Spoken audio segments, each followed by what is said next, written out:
एक सैनिक जो अकेला रहता है और एक दिन इसे काफी सारा सोना मिल जाता है, जिसके बाद ये सैनिक उस सोने को बैंक में जमा करके बैंक से पैसे लेने का डिसाइड करता है। लेकिन उस सैनिक से बैंक काफी दूर होता है और जब वह अपने सोने को जमा करने के सफर पर निकलता है तो उसे रास्ते के अंदर कुछ नाज़ी सैनिक मिल जाते हैं जो उससे सोना लेने के साथ ही उसे मारने की भी कोशिश करते हैं। तो अब ऐसे में ये सोल्जर कैसे उन सभी नाज़ी सोल्जर से निपटता है और इस दौरान क्या कुछ होता है वो जानने के लिए हम इस मूवी को एक्सप्लेन करने वाले हैं। तो चलिए एक्सप्लेनेशन शुरू करते हैं, लेकिन उससे पहले चैनल को सब्सक्राइब जरूर कर लीजिएगा। दोस्तों, मूवी की शुरुआत वर्ल्ड वॉर 2 1942 से होती है, जहां नाजी सैनिक आतंकवाद को चारों तरफ फैला रहे होते हैं और इसके बाद हमें लेफ्टलैंड नाम की एक जगह को दिखाया जाता है, जहां हम आटामी कोरपी नाम के एक सैनिक को देखते हैं जो एक नदी के पास की मिट्टी को पानी से साफ करता है। इसके बाद उसे पता चलता है कि पानी की किसी जगह पर काफी सारा सोना है और कोरपी के साथ सिर्फ उसका डॉग ही होता है। और जब वे मिट्टी में थोड़े से सोने को देखता है तो वे बहुत खुश हो जाता है। इसके बाद वो ज्यादा देरी ना करते हुए तुरंत ही वहाँ पर खुदाई करना शुरू कर देता है और काफी खुदाई करने के बाद उसकी मेहनत रंग लाती है, क्योंकि जैसा वे सोच रहा था और जैसा उसका अनुमान था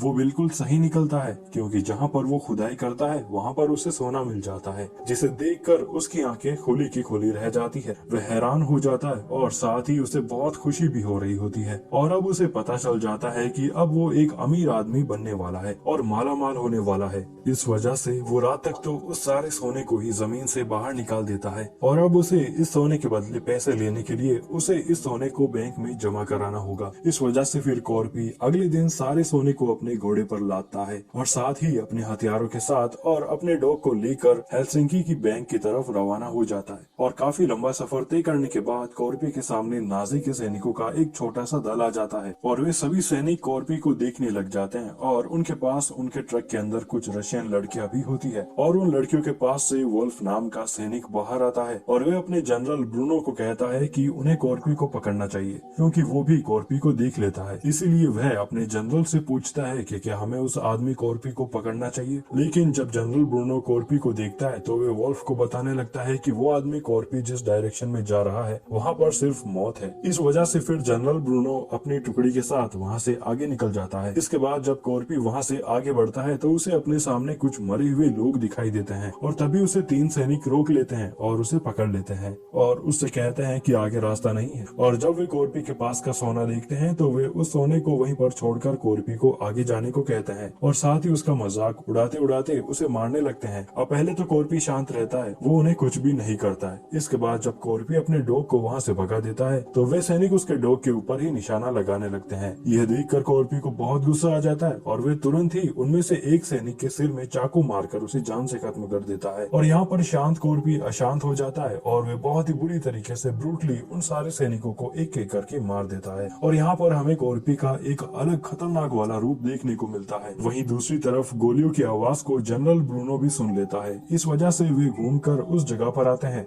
जहाँ पर उन्हें नाजी सैनिक मरे हुए मिलते हैं और साथ ही उसे एक सोने के टुकड़े के साथ साथ कॉर्पी का बैच भी मिलता है, जिससे वो समझ जाता है कि जरूर कॉर्पी के पास बहुत सारा सोना है। वहीं दूसरी तरफ हम कॉर्पी को देखते हैं जो अपने सफर पर आगे बढ़ जाता है, लेकिन जनरल ब्रूनो उसके पीछे ही होता है और वो बहुत तेज स्पीड में अपने टैंक को कॉर्पी की तरफ ले जा रहा होता है। ब्रूनो उसके ऊपर बार बार हमला करवाता है और जब कॉर्पी थोड़ा और आगे बढ़ जाता है तब एक माइन बम से उसके घोड़े के चिथड़े उड़ जाते हैं और जब कॉर्पी अपने घोड़े को मरा हुआ देखता है तो उसे बहुत दुख होता है। इसके बाद कॉर्पी जल्दी से अपने गिरे हुए सोने के टुकड़ों को एक बैग के अंदर भरने लगता है, लेकिन तब तक जनरल ब्रूनो भी अपने सैनिकों के साथ वहाँ पर पहुँच जाता है और फिर ये आमने सामने होते हैं और एक दूसरे को देखने लगते हैं। लेकिन तभी कॉर्पी एक पत्थर से वहाँ माइन बम को फोड़ के आगे बढ़ने लगता है, जिसके बाद ब्रूनो अपने सैनिकों को कहकर उसके ऊपर गोलियां भी चलवाता है, लेकिन कॉर्पी बम के धुएं का फायदा उठाकर वहाँ से निकल जाता है। इसके बाद ब्रूनो अपने सैनिकों को कॉर्पी का पीछा करने को कहता है, लेकिन वहाँ पर उन्होंने ही कई सारे माइन बम लगवाए थे। इस वजह से उसके खुद के 3 सैनिक मारे जाते हैं, जिसके बाद ब्रूनो फिर से 2 लड़कियों को आगे रखता है ताकि अगर माइन बम फटे तो ब्रूनो को पहले ही पता लग जाए।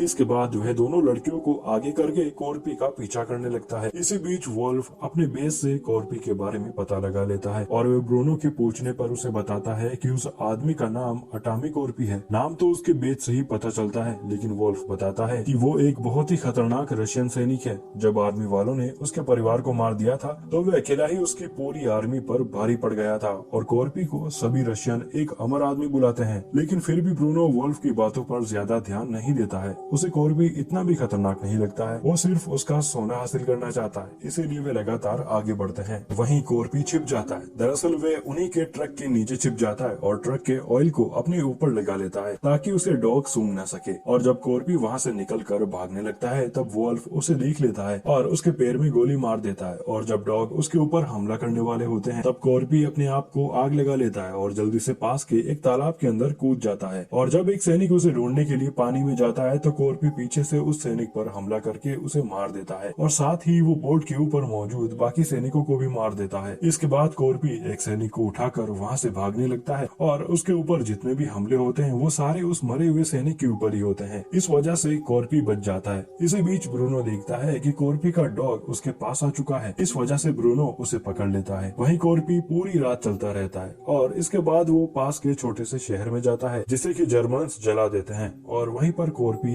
एक फ्यूल स्टेशन में रुककर वहां आराम करने लगता है। तभी उसके पास उसका डॉग आता है जिसके ऊपर बम लगा होता है और इससे पहले कि कॉर्पी उस बम को दूर करे वो बम फट जाता है जिस वजह से दोनों ही घायल हो जाते हैं। तभी वहाँ पर ब्रूनो आ जाता है जो कॉर्पी को लटका देता है और उसे एक छोटा सा सोने का टुकड़ा देकर बाकी को अपने पास रख लेता है। तभी वे देखते हैं कि अब कॉर्पी मर चुका है। इस वजह से ब्रूनो अपने लोगों के साथ वहाँ से जाने लगता है, लेकिन कॉर्पी आसानी से मरने वालों में से नहीं होता। वो अभी भी जिंदा होता है। वो पास के एक किले में खुद को सपोर्ट देते हुए बचा लेता है, लेकिन अब तक उसका काफी खून निकल चुका होता है। वहीं सुबह नाजी का एक प्लेन आता है जिस वजह से कॉर्पी की वो रस्सी टूट जाती है जिससे कॉर्पी नीचे गिर जाता है। इसके बाद उस प्लेन से दो सैनिक फ्यूल स्टेशन से फ्यूल लेने जाते हैं, लेकिन वो कॉर्पी को देख लेते हैं। इस वजह से वो उसे मारने की कोशिश करते हैं, लेकिन कॉर्पी ही उन दोनों को मार देता है। इसके बाद कॉर्पी उस सोने के टुकड़े को लेता है जिसे देखकर उसे बहुत गुस्सा आता है और अब कॉर्पी अपना बदला लेना चाहता है। इसके बाद वो उसे लगी सारी गोलियों को निकालता है और अपने घावों को जलाता है ताकि उसे आगे और ज्यादा दर्द ना हो और इन्फेक्शन ना फैले। अब यहाँ पर कॉर्पी अपने असली खूंखार वाले रूप के अंदर आ जाता है और वे प्लेन को लेकर वहाँ से निकल जाता है। वहीं दूसरी तरफ ब्रूनो की टीम भी आगे बढ़ रही होती है। तभी वोल्फ उन्हें बताता है कि अब उनका प्लेन आ चुका है। इस वजह से वो वहीं पर रुक जाते हैं और जब वे बाहर आकर उस प्लेन को देखते हैं तो उसके अंदर एक सैनिक मरा हुआ होता है। तभी ब्रूनो नोटिस करता है कि उस सैनिक के गले में वही रस्सी है जो उन्होंने कॉर्पी के गले में बांधी थी और अब ब्रूनो को पता चल जाता है कि कॉर्पी आ चुका है। इस वजह से वो सभी को वहाँ से चलने के लिए कहता है क्योंकि वो डर जाता है। इसके बाद सभी सैनिक वहाँ से निकलने लगते हैं। तभी दो सैनिक लड़कियों के पास जाते हैं जिनमें से एक सैनिक बहुत डरा हुआ होता है और तभी एमा नाम की लड़की हंसने लगती है और जब वो सैनिक उसके हंसने का कारण पूछता है तो एमा बताती है कि उन्हें कॉर्पी के बारे में पता है। उसे अमर कहा जाता है। वो सबसे पावरफुल तो नहीं है, लेकिन वो कभी भी हार नहीं मानता है। तभी कॉर्पी आ जाता है जो उन दोनों सैनिकों को मारकर एमा को हथियार देता है। इसके बाद कॉर्पी उस ट्रक के ड्राइवर को भी मार देता है और फिर एमा उस ट्रक को चलाने लगती है और फिर ये अपने ट्रक से दूसरे ट्रक के सारे सैनिकों को मार देते हैं और ये सब ब्रूनो भी टैंक से देख लेता है। इसके बाद कॉर्पी टैंक के ऊपर चला जाता है, लेकिन वोल्फ उसे ऊपर से नीचे गिरा देता है और फिर लड़ाई के दौरान कॉर्पी ब्रूनो को हरा देता है और फिर वह दो सैनिकों को डराकर उनकी बाइक लेकर चला जाता है। तभी वहाँ एमा बाकी लड़कियों के साथ आकर ब्रूनो को पकड़ लेती है। वहीं दूसरी तरफ ब्रूनो टैंक से एक प्लेन के पास पहुंचता है और वे अपने आखिरी साथी को खुद ही मार देता है। इसके बाद वो पायलट के साथ उस प्लेन में जाता है और ये वहाँ से निकलने ही वाले होते हैं। तभी कॉर्पी आकर इनके ऊपर शूट करने लगता है और अपने हथियार की मदद से प्लेन में चढ़ने की कोशिश करता है, लेकिन प्लेन टेक ऑफ हो जाता है और कॉर्पी लटका ही रहता है। लेकिन वो अपने हथियार की मदद से प्लेन में चढ़ ही जाता है, लेकिन ब्रूनो उसे देख लेता है। इसके बाद ब्रूनो कॉर्पी को बहुत ही बुरी तरीके से मारता है क्योंकि वो उससे ज्यादा ताकतवर होता है, लेकिन इसके बावजूद कॉर्पी हार नहीं मानता है और वे एक बॉम्ब से ब्रूनो को बांधकर वहां से लटका देता है और फिर एक बड़े धमाके में ब्रूनो की मौत हो जाती है। इसी बीच कॉर्पी देखता है कि प्लेन का पायलट तो मर चुका है और प्लेन क्रैश होने वाला है। इस वजह से वो अपने सोने को लेता है और खुद को एक रस्सी से बांध लेता है। इसके बाद प्लेन क्रैश हो जाता है और प्लेन के चिथड़े चिथड़े उड़ जाते हैं। वहीं दूसरी तरफ एमा टैंक से वोल्फ और बाकी लड़कियों के साथ रशियन सैनिकों के पास पहुंच जाती है और उन्हें बताती है कि उन्होंने सारे नाजी सैनिकों को मार दिया है। सिर्फ एक नाजी सैनिक बचा है जो वोल्फ है। ये जानकर वो रशियन सैनिक हैरान रह जाते हैं। वहीं दूसरी तरफ हम कॉर्पी को देखते हैं जो अपने हथियार की मदद से कीचड़ से बाहर आता है और अपने सोने को लेकर और काफी मशक्कत करने के बाद अब फाइनली वो बैंक पहुंच ही जाता है, जहां पर वो बैंक के काउंटर पर सोना रखकर सोने के बदले पैसे मांगता है। और दोस्तों इसी के साथ ये मूवी यहीं पर खत्म हो जाती है। तो दोस्तों इस मूवी की कहानी आपको कैसे लगी और हमारा एक्सप्लेनेशन आपको कैसा लगा, आप कमेंट सेक्शन में जरूर बताना। और इसी तरह की और वीडियोस के लिए आप हमारे यूट्यूब चैनल को सब्सक्राइब जरूर करना।